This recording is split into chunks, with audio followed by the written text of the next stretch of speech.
You're listening to Nova Radio Northeast, and this is the Pick and Mix Show. Now, I've got the fantastic and beautiful, lovely Kate Dick with me today. Hi, Kate. Hi. It's weird having you in my studio. It's weird being here. It's really nice, so I'm just concerned about all the equipment and the buttons. Yeah, don't be pressing buttons. It's all right. We've got Victoria as well in the studio with us today as well. She's been a bit of a roadie because I had a bit of a panic this morning when I first came into the studio. My guest mics were all mixed up and stuff like that, so I hadn't a clue what I was doing, basically. So, yeah. Anyway, Kate, you're here for a very special cause today, aren't you? I am, yes. Would you like to tell us a little bit about yourself and why you're actually here today? So I'm here to talk about mitochondrial disease. Now, a lot of people haven't actually heard about mitochondrial disease. It's quite common, really. People don't realise how common it is. However, people still don't know what it is, and we want to change that. We want people to know about it. Graham wants all settings and hospitals, all care settings to know about it. That's really important to him. And yeah, we just want to put the word out there and make sure that people are talking about it and people just know. I think that's absolutely fantastic. Why is mitochondrial disease so important to yourself, Kate? Well, I'd never actually heard of mitochondrial disease myself until my best friend was diagnosed several years ago. And it was all new to me then too. I'd never heard of it. She was diagnosed, then also a brother was diagnosed, and we met a lot of lovely friends, through her having mitochondrial disease. Some of who are with her, some who are no longer with her, unfortunately. And now I work with another lovely young lady who has it too. Yeah, Jess. Yeah. Is it Jess or Jessie? Jessie. She likes being called Jessie. Yeah.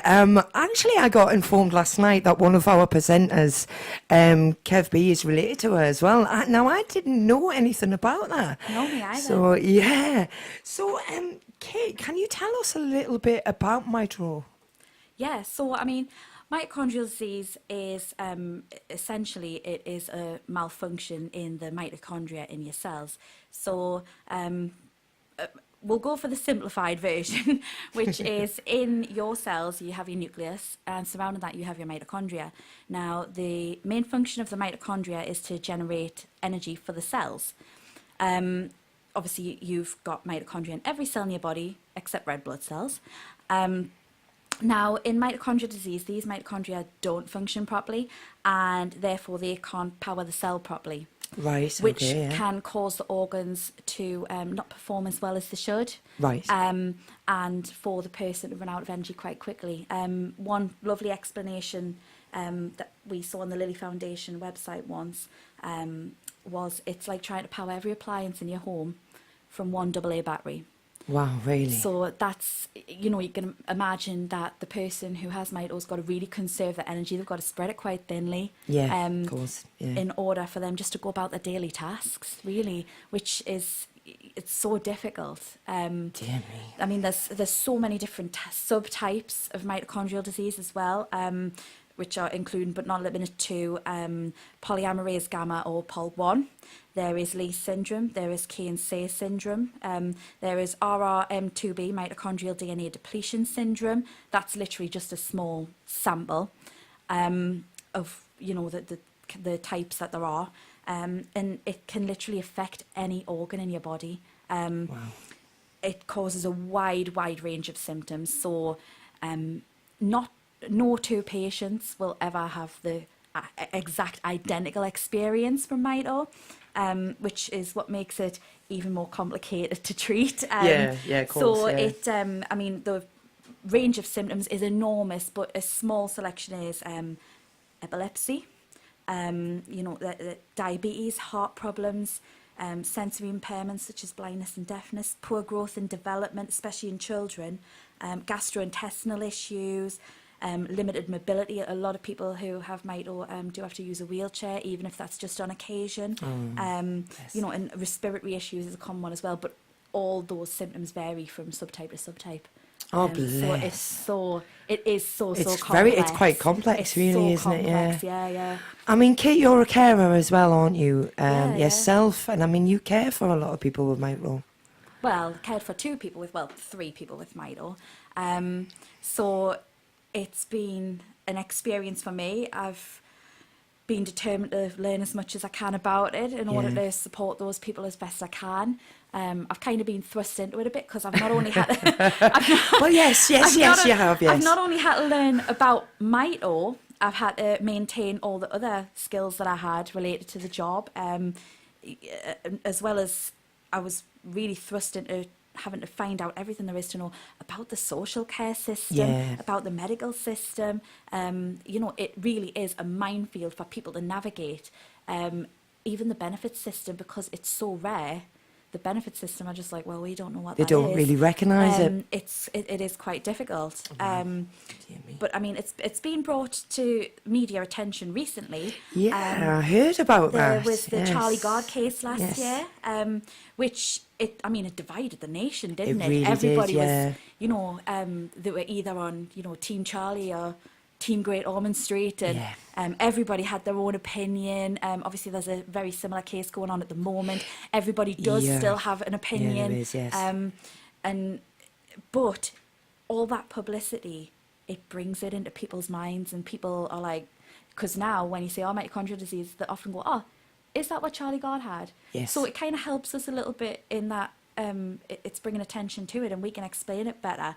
But even more recently, Peter Kay actually, he put on a charity screening of his car share show at Blackpool. Yeah, you were telling me all about that, wasn't you? Yeah. And he actually donated all the proceeds of that to the Lily Foundation, and they raised a massive amount of money for it, which is absolutely brilliant because it does bring it to attention.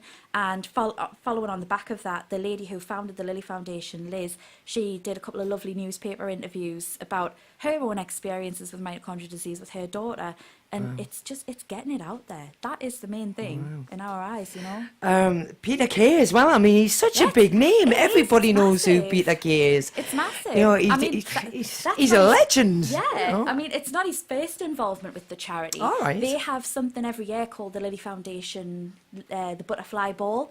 Yeah, I've been They reading up have about all that. Yeah, they have that in March. I think it's March every year. And a couple of years ago, he was actually the guest speaker at the show. All right.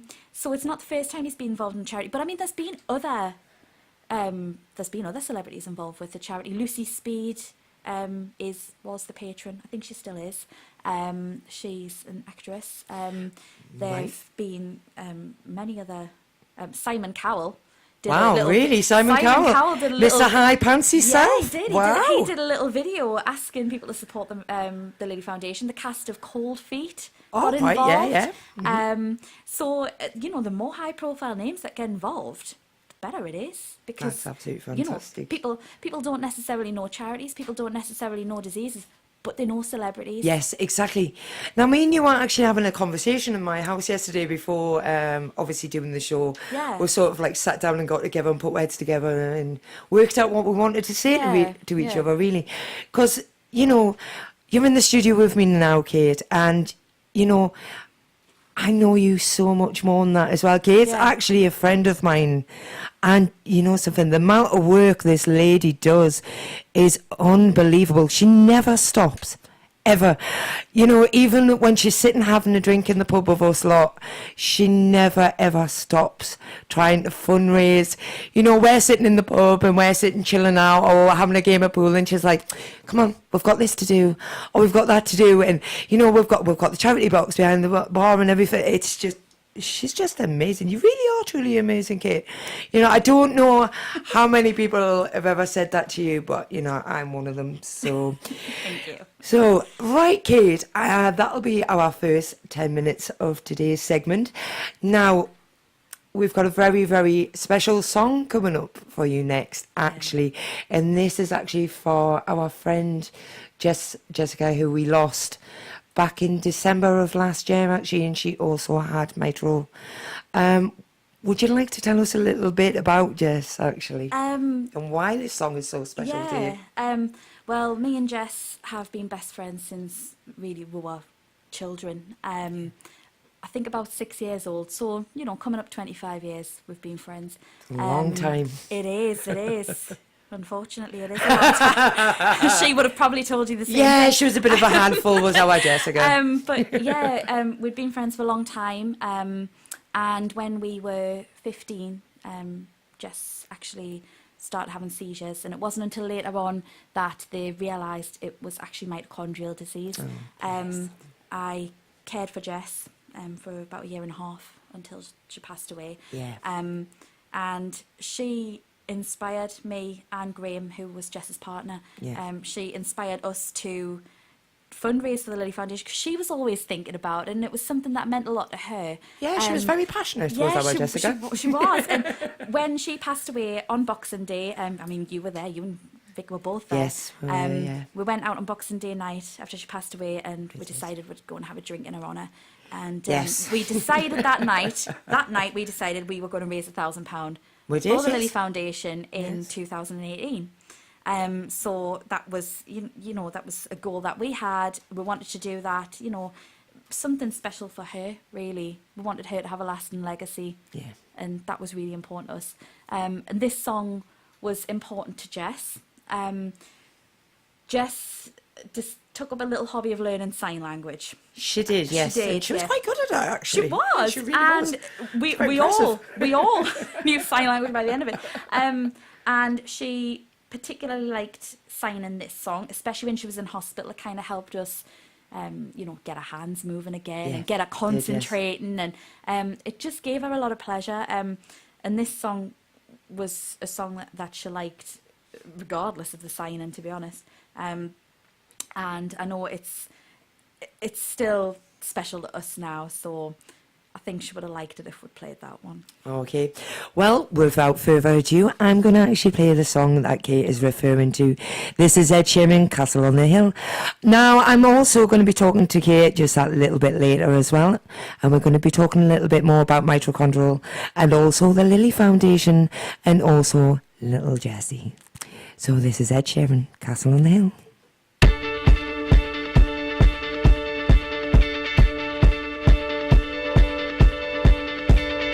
When I was 6 years old, I broke my leg. And I was running from my brother and his friends, and tasted the sweet perfume of the mountain grass I rolled down. I was younger then. Take me back to when I found my heart, broke it here, made friends and lost them through the years. And I've not seen the boring fields in so long. I know I've grown, but I can't wait to go home. I'm on my way, driving at 90 down those country lanes, singing to Tiny Dancer, and I miss the way you make me feel. It's real. We watch the sunset over the castle on the hill. 15 years old and smoking hand-rolled cigarettes, running from the law through the backfields and getting drunk with my friends. Had my first kiss on a Friday night. I don't reckon that I did it right, but I was younger then. Take me back to when we found weekend jobs, and when we got paid, we'd buy cheap spirits and drink them straight. Me and my friends have not thrown up in so long. Oh, how we've grown, but I can't wait to go home. I'm on my way, driving at 90 down those country lanes, singing to Tiny Dancer, and I miss the way you make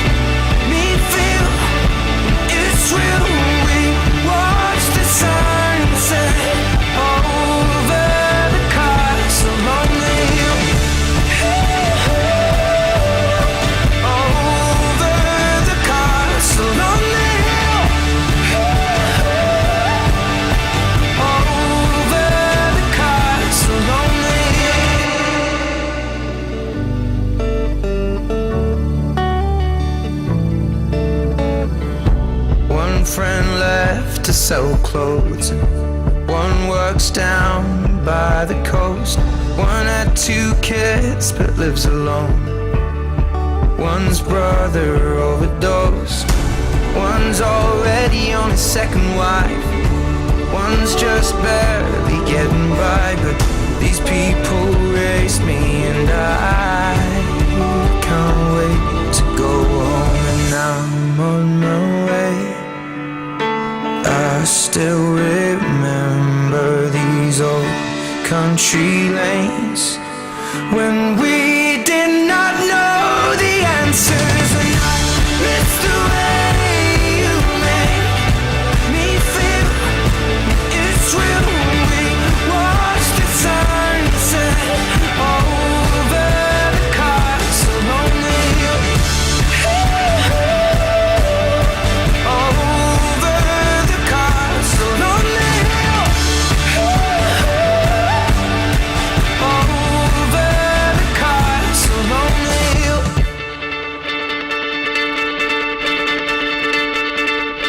Giving the Northeast community a voice.